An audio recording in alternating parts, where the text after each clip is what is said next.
Bom dia, meus queridos. Hoje, segunda-feira, vamos falar sobre a espiritualidade da renovação carismática católica. Vamos agora entrar numa seara bem particular. São questões que muitos não entendem, muitos fazem, mas não compreendem bem o que estão fazendo. Então, vamos entender um pouquinho dessas questões particulares, que precisa de um maior aprofundamento teológico e bíblico. Nós temos que ter esse diálogo eclesial e conjunto com as orientações pastorais da CNBB. Então, nós vamos falar aqui do batismo no Espírito Santo, nos dons e carismas, dom da cura, orar e falar em línguas, profecia, repouso no Espírito e poder do mal e exorcismo. Então, vamos falar dessas questões particulares. Primeiro, vamos entender um pouquinho do significado da palavra batismo. Significa o sacramento da sua iniciação cristã. Por isso, seria muito bom evitar o uso da expressão batismo no Espírito, ambígua, por sugerir uma espécie de sacramento. Poderão ser usados termos como efusão do Espírito Santo, derramamento do Espírito Santo, mas não deveríamos usar batismo, porque batismo é um sacramento. Então, a gente pode usar outro termo semelhante, tá? Do mesmo modo, não se utiliza o termo confirmação para não confundir com o sacramento da crisma, da confirmação. Então, não é confirmação no Espírito Santo. Então, a gente deve evitar esses termos que se confundem com os sacramentos, E isso está o quê? Na Comissão Episcopal de Doutrina. Então, esse comunicado que eu estou falando, não sou eu que estou falando, é a CNBB, desde 1993. Ela tem um documento que exorta sobre isso. Vamos entender um pouquinho os dons e carisma. O grande dom que deve ser desejado por todos nós, já dizia Paulo, é a caridade. Aspirais os dons mais altos. Aliás, passo a indicar-vos o caminho que ultrapassa a todos. Está lá em 1ª Carta a Coríntios de Paulo, que é a caridade. Caridade é o primeiro dom e o mais necessário, pelo qual amamos a Deus acima de tudo e ao próximo por causa dele. Fantástico, Paulo, né? Sou apaixonada. Dom da cura. O Senhor dá a algumas pessoas extremamente especiais um carisma especial de cura para manifestar a força da graça do ressuscitado. Não é pela pessoa, é pelo ressuscitado que é Jesus Cristo. No entanto, as orações mais intensas não conseguem obter a cura de todas as doenças. São Paulo aprende do Senhor que basta a minha graça, pois é na fraqueza da minha força que se manifesta todo o poder. Segunda carta aos Coríntios, lá no capítulo 12, versículo 9. Então, o dom é de Cristo que vem através da sua oração. E que os sofrimentos que temos que superar pode ter como sentido completar na minha carne o que falta.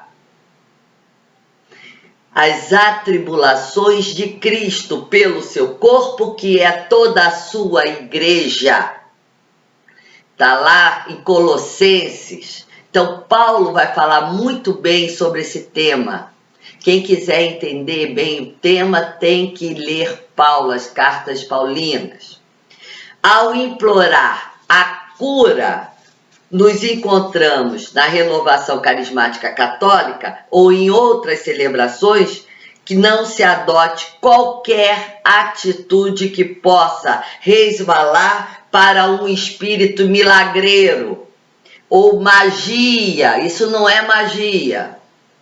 Estranho a qualquer prática da nossa igreja católica, porque senão a gente perde uma coisa maravilhosa que nós temos e que nos faz ficar em pé, chama unidade. Uma das 4 notas distintivas da nossa igreja. Então nós temos que ter essa unidade. Orar e falar em línguas. O destinatário da oração em línguas é o próprio Deus, por ser uma atitude da pessoa absorvida em conversa particular com Deus. É o destinatário do falar em línguas, é a comunidade. Então eu me comunico com Deus para levar a comunidade. O apóstolo Paulo ensina, numa assembleia, prefiro dizer 5 palavras com a minha inteligência para instruir também os outros, do que 10.000 palavras em línguas. Primeira carta aos Coríntios 14:19. Como é difícil discernir isso na prática, né, meus queridos? Entre o que é inspiração do Espírito Santo e o apelo do animador do grupo. Não se incentive a chamada oração em línguas e nunca se fale em línguas sem que haja um intérprete. Porque tem que haver um intérprete. Não se fala em língua se essa mensagem não chegar à comunidade que é o destinatário. Dom da profecia. Na Bíblia, profetas é aquele que vai falar em nome de Deus. Significa, pois, um evangelizador hoje. É a comunicação de assuntos espirituais aos participantes dessa reunião comunitária, ao qual vão ser dirigidas palavras de exortação e encorajamento. Aquele que profetiza fala aos homens, edifica, consola, exorta. Está lá também Paulo, primeira carta aos Coríntios 14, versículo 3. É um dom para o bem da comunidade e não tem vista nenhuma adivinhação futura. Nós não fazemos adivinhações. Isso a gente deixa para as outras religiões. Nós não temos adivinhação. Adivinhação, nós queremos o profeta verdadeiro. E o profeta verdadeiro está lá na palavra da Bíblia. Nós estamos lá na palavra de Jesus nos evangelhos. Então, que saiba interpretá-la bem, estude, para que passe a mensagem com sinceridade, com acuidade. Não é achismo nem adivinhação. Isso, na igreja, a gente tem que ter o maior cuidado para que não haja isso. Então, em assembleias, em grupos de orações, retiros, outras reuniões, evita-se a prática do assim chamado repouso no espírito. Essa prática exige um maior conhecimento, um maior estudo e um maior discernimento. Existe? Existe. Mas não é como a gente vê hoje em dia, que parece o efeito dominó. Isso não é repouso no espírito. Então, a gente tem que ter muito cuidado dentro da igreja.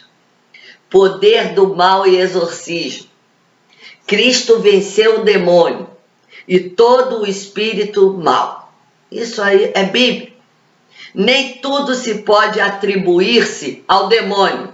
Senão fica uma coisa, se aconteceu alguma coisa é o demônio. Quer dizer, eu deixo de ter responsabilidade sobre os meus atos e minhas ações.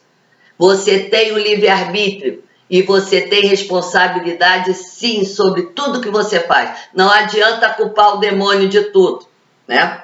Esquece-se do jogo das causas segundo os outros fatores.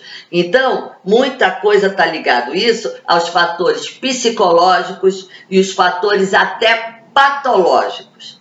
Então, nós temos que discernir uma coisa da outra. Então, por isso que tem que ter um bispo orientando, tem que ter um padre orientando, para que é uma linha muito tênue, entende? E se a gente sair, nós acabamos sendo caricaturas. Isso é muito feio. Quanto ao poder do mal, não se exagere a sua importância e não se presuma ter o poder de expulsar demônios. Quem tem esse poder de expulsar demônios é Jesus Cristo, não é você. Você não tem poder de cura, você não tem poder de expulsar tudo. Quem tem esse poder é por Cristo Jesus. O exorcismo só pode ser feito de acordo com o que a igreja, é um poder exercido pela igreja.